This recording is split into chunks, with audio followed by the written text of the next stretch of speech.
Another Texas Aggies United interview. Wade Taylor here in studio. This is powered by the 12th Man Foundation here on TexAgs, and the 12th Man Foundation is the official source for Texas A&M athletic tickets. What's up, Wade? What's going on? How you doing? So I've interviewed you post-game before, NCAA tournament in New York, and of course, obviously here, but never in studio. It's cool to have you here, man. Blessed to be here. Thanks for having me. So, all right, we're into almost the new year, almost SEC play. How do you assess the way the team has played so far? I feel like so far we've looked good. We've had a couple lessons that we've already learned with losing to Virginia, losing to FAU, and just recently losing to Memphis. I think we're learning the things that we need to learn before we get into SEC play. So I feel like this is trending towards the right way. How different is it for you? Because I feel like your freshman year, you were a big contributor, but a lot of people didn't expect it from you, right? Sophomore year, you burst on the scene, right? And you were amazing in SEC play. This year, people are expecting you. So now defenses are here to stop you. Yeah. How does that affect the way you play? Me and Coach were just talking about that actually yesterday. It's different with me, like you said, my freshman year coming off the bench, just being a contributor to last year, people not knowing what I could do, so me just popping up and just showing them to now. Me being a scout, we have to find a way to stop him. So the defenses are guarding me different. I just had to find a way to continue to try to get my teammates involved because that'll open up the floor, So I'm excited and I'm happy that we've handled it well this far. So I'm excited to see where it takes us. So on the show, we actually had the discussion. Like, there's the James Harden approach, which he's got the ball in his hands and he initiates the offense. And then there's the Steph Curry, which is he plays so well without the ball. I feel like you're kind of both. Yeah. Is that fair? Yeah, it is. It is. I feel like it depends on the game and who we're playing and what we need at the moment. If I need the ball to facilitate, or if somebody else can bring it up and I can get the defense more concerned on me and let everybody else take care of their business. So how important is it getting Boots back, and especially what we saw from Boots in the second half? Yeah, it's very important, man. I missed Boots those 3 games, but he's feeling well right now.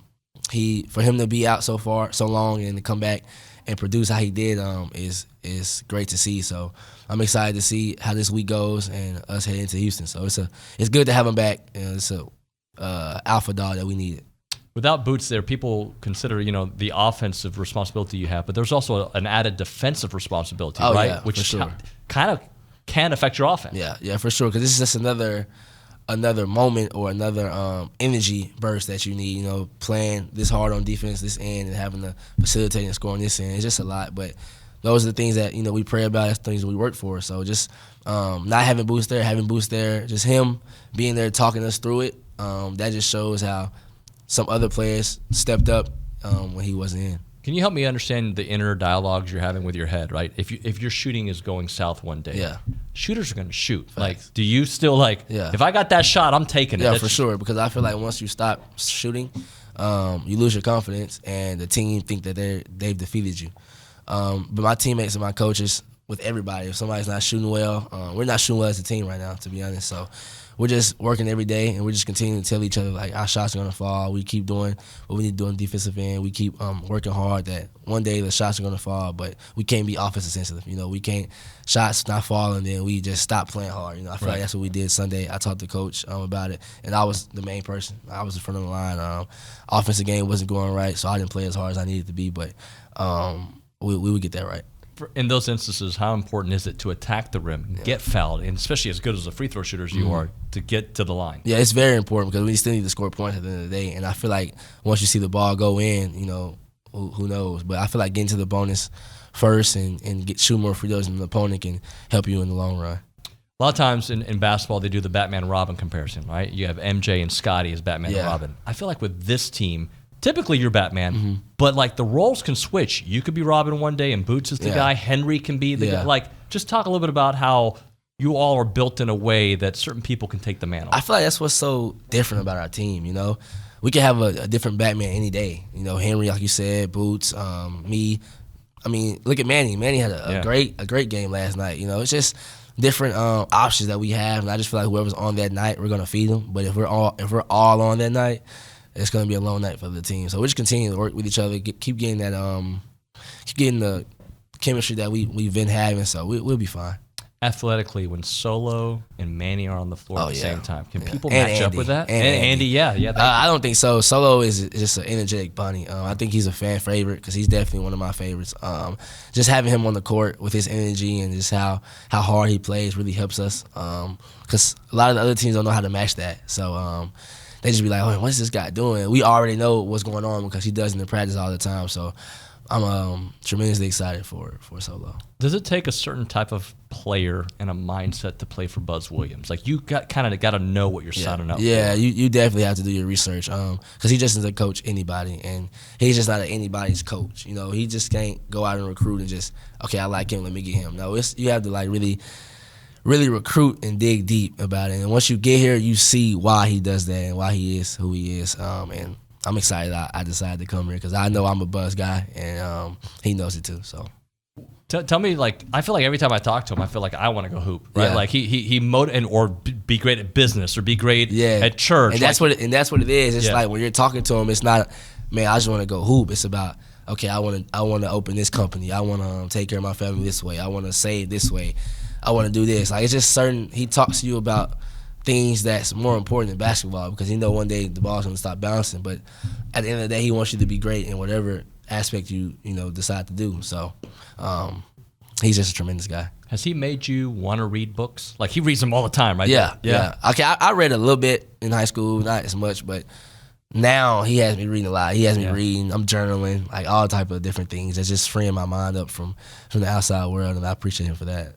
What is your future? And look, I'm not telling me if you're going to declare for the NBA draft one day or not. Like, but I mean, do you think about the league? Do you think about business, or are you just like, how does Buzz say it? Like the ground you're be where my feet are. Yeah, exactly. Of course, we all have the thoughts of like wanting to be a pro one day, and that is my dream. But I'm just being where my feet are right now. I'm just trying to be better today for our team, trying to be better tomorrow, and just trying to get a win against Houston. Because I know if I take care of it now, that God will take care of the rest.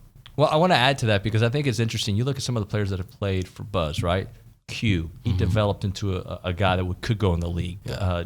Dexter, right? Like, and like, there's a philosophy that he teaches you that can translate on multiple levels, especially on the court. Mm-hmm. Yeah, he just that's about things about Aggies and about Coach and how he wants his players. Call them Buzz guys. I mean, look at Dex, how he's playing. Look how Q's playing. The kill with the Wizards. It's just a different foundation that we have and a different hunger that we play with that some guys just don't have. All right, so explain this to me. And beyond Buzz, just A&M basketball since he's been here, right? You guys get better as the year goes on. 2 years ago, that team looked like they were dead, and then there was the win streak, right? We literally just talked about it this morning how when teams came to Reed Arena, that's when they got their road win. But now when teams come into Reed Arena, it's like, man, if you win in Reed Arena, you can win anywhere. So just that culture that we built over the past years that I've been here is amazing. Thankful to the fans for coming out, supporting us. But I just feel like the work that we've done every day, the consistency we've had, the routine we've had has just built us the right way. And I mean, I think we're still rolling right now. Let's do a little optimism. So last year around this time, the Wofford loss. Oh, yeah, right? for sure. And everybody lost hope. You guys didn't lose hope. So you lose to Memphis. You have that to like, look, we are not a finished product yet. No. So if you can speak to that. Yeah, no, definitely. Like I said, it's a learning curve.